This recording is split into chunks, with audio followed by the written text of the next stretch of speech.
র্যাবের task force interrogation sell আয়না ঘরে বন্দীদের হাত মুখ বেঁধে হত্যা নির্যাতন করা হতো।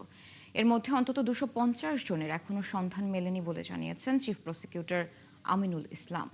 আন্তর্জাতিক অপরাধ ট্রাইব্যুনালের বিচারপতি প্রসিকিউশন টিমের সদস্য ও গুমের মামলায় আসামিপক্ষের আইনজীবীদের র্যাবের আয়নাঘর পরিদর্শন শেষে তিনি এসব তথ্য জানান। আয়নাঘরে গিয়ে ভেতরের গোপন বন্দিশালা ঘুরে দেখেন তারা। পরে চিফ প্রসিকিউটর জানান, আয়নাঘর কোনো কল্পনা নয়, এটি বাস্তব। স্বৈরাচার শেখ হাসিনা এর মাধ্যমে ফ্যাসিবাদ কায়েম করেছিল। এতে রাজনৈতিক দল হিসেবে আওয়ামী লীগের দায় আছে বলে জানান চিফ প্রসিকিউটর। এর সাথে জড়িত সকলকেই আইনের আওতায় আনার কথা জানান তিনি। বর্তমান স্বরাষ্ট্রমন্ত্রী সালাউদ্দিন আহমদকেও র্যাবের টিএফআই সেলে রাখা হয়েছিল। গুম করে টিএফআই সেলে রাখার ঘটনায় করা মানবতা বিরোধী অপরাধের মামলায় মোট আসামি 17 জন। তাদের মধ্যে 10 জন সেনা কর্মকর্তা গ্রেফতার আছেন। তারা র্যাবের দায়িত্ব পালন করেছেন।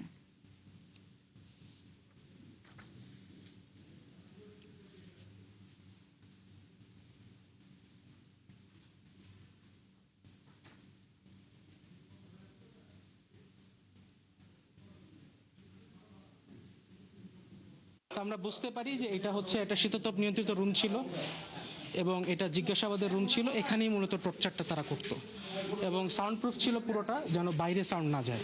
আয়না ঘরের নিচে যে জায়গাটি আপনারা দেখেছেন সেখানে হচ্ছে যে এইটি অত্যন্ত সরু এবং ছোট একটি জায়গা।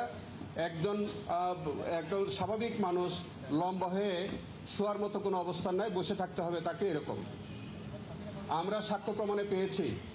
এই আয়নাঘরের এই যে ছোট ছোট সরু রুমগুলোর মধ্যে দিনের পর দিন, মাসের পর মাস, এমনকি বছরের পর বছর তাদেরকে হাত বেঁধে, চোখ বেঁধে রাখা হতো এবং সেইভাবেই তাদের উপরে বিভিন্ন রকমের অত্যাচার নির্যাতন করা হতো। কাউকে কাউকে দীর্ঘদিন পরে ছেড়ে দেওয়া হতো, বিভিন্ন মিথ্যা মামলায় তাদেরকে দেওয়া হতো এবং অনেকেই মেরে ফেলা হতো। আমরা এখন পর্যন্ত গুম খুনের শিকার প্রায় 250-র অধিক গুম, যারা গুমের শিকার হয়েছেন তাদের এখন পর্যন্ত আমরা সন্ধান পাইনি যে তারা কোথায় কি অবস্থায় আছে। তার মধ্যে ইলিয়াস আলী, সুমন সহ এরকম অনেকেই আছেন।